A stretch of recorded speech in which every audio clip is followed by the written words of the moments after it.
తెలంగాణ, జై కేసీఆర్, జోహార్ తెలంగాణ మన వీరులకు, జోహార్ తెలంగాణ మన వీరులకు.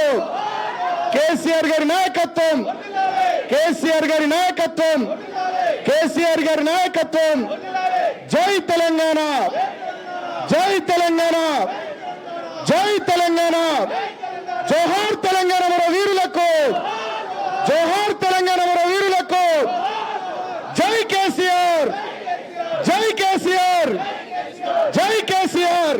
నూతన సంవత్సర క్యాలెండర్ డైరీ ఆవిష్కరణకు, టీఆర్ఎస్ పార్టీ డైరీ ఆవిష్కరణకు ముఖ్య అతిథిగా వచ్చినటువంటి మనందరి ప్రియతమ నాయకుడు, టీఆర్ఎస్ పార్టీ వర్కింగ్ ప్రెసిడెంట్ గౌరవనీయులు కేటీఆర్ గారికి, పార్టీ సీనియర్ నాయకులు మాజీ మంత్రివర్యులు గౌరవనీయులు హరీష్ రావు గారికి, అట్లాగే వేదిక మీద ఉన్నటువంటి అందరూ నాయకులకు, పెద్దలందరికీ, టీఆర్ఎస్ పార్టీ కార్యకర్తలకు, నాయకులకు, మీడియా మిత్రులకు అందరికి కూడా హృదయపూర్వక నమస్కారం. మనందరికి తెలుసు, టీఆర్ఎస్ పార్టీ, బీఆర్ఎస్ పార్టీ పుట్టింది తెలంగాణ కోసం. ఆ రోజు కేసీఆర్ గారి నాయకత్వంలో తెలంగాణ రాష్ట్ర సాధన కోసం టీఆర్ఎస్ పార్టీని కేసీఆర్ గారు ప్రారంభించారు. 15 సంవత్సరాలు సుదీర్ఘంగా తెలంగాణ ప్రజల ఆకాంక్ష నెరవేర్చడానికి ఎన్ని ఆటుపోట్లు ఎదురైనా తనకున్న పదవులన్నింటినీ త్యాగం చేసి, ఆ రోజు ఉన్నటువంటి అధికార పార్టీలో ఉన్నటువంటి డిప్యూటీ స్పీకర్ పదవిని, ఎమ్మెల్యే పదవిని, పార్టీ రాష్ట్ర కార్యదర్శి పదవిని త్యాగం చేసి తెలంగాణ ప్రజల కోసం, తెలంగాణ రాష్ట్ర సాధన కోసం కేసీఆర్ గారు నడుం బిగించి పెట్టినటువంటి పార్టీ మన పార్టీ.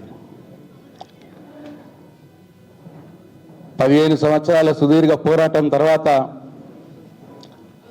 తెలంగాణ కోసం కొట్లాడిన కేసీఆర్ గారే తెలంగాణను పాలిస్తే బాగుంటుందని తెలంగాణ ప్రజలు టీఆర్ఎస్ పార్టీకి పట్టం కడితే 10 సంవత్సరాలలో కేసీఆర్ గారు ఈ తెలంగాణ రాష్ట్రాన్ని దేశంలో నంబర్ 1 రాష్ట్రంగా తీర్చిదిద్దినారు. అనేక రంగాల్లో ఇవాళ తెలంగాణ రాష్ట్రం ఈ దేశానికి ఒక దిక్సూచిలా కేసీఆర్ గారు తెలంగాణ రాష్ట్రాన్ని మార్చినారు. అయితే దురదృష్టవశాత్తు ఆ రోజు కాంగ్రెస్ పార్టీ,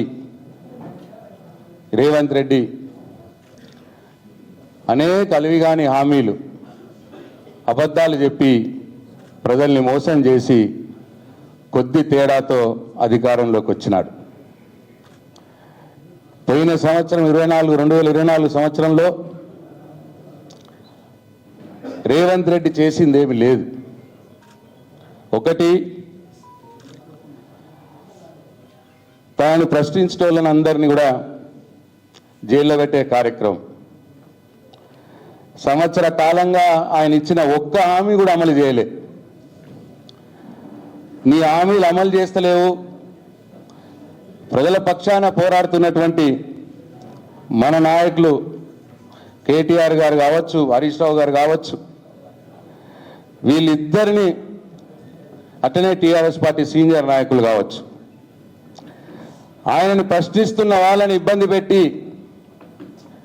జైల్లో పెట్టి వేధించాలి అనే ఒకే ఒక కార్యక్రమం ఈ సంవత్సర కాలం నుంచి ఆయన చేస్తూ ఉన్నాడు. ఈ రెండు, తనిచ్చిన హామీలన్నీ కూడా అమలు కావట్లేదు, దీని నుంచి ప్రజల దృష్టిని మరచాలి, డైవర్షన్ పాలిటిక్స్, ఈ 2 కార్యక్రమాలు తప్పిస్తే ఆయన ఇప్పటిదాకా చేసిందేం లేదు. దాంట్లో భాగంగానే ఇవాళ కేటీఆర్ గారి మీద పనికిరాని ఒక లొట్టపీసు చెత్త కేసు, ఈ కార్ రేసింగ్ అని ఒకటి పెట్టి గత 2 నెలల నుంచి దాని మీద డ్రామా నడిపిస్తూ ఇవాళ ఆయన ఇబ్బంది పెట్టే కార్యక్రమం చేయబోతా ఉన్నాడు. హరీష్ రావు గారి మీద కూడా కేసు పెట్టినారు. మా మీద కూడా ఆ రోజు మంత్రులుగా పనిచేసిన వాళ్ళ మీద కూడా విజిలెన్స్ ఎంక్వైరీలు పేర్ల మీద మా మీద కూడా కేసులు తయారవుతూ ఉన్నాయి.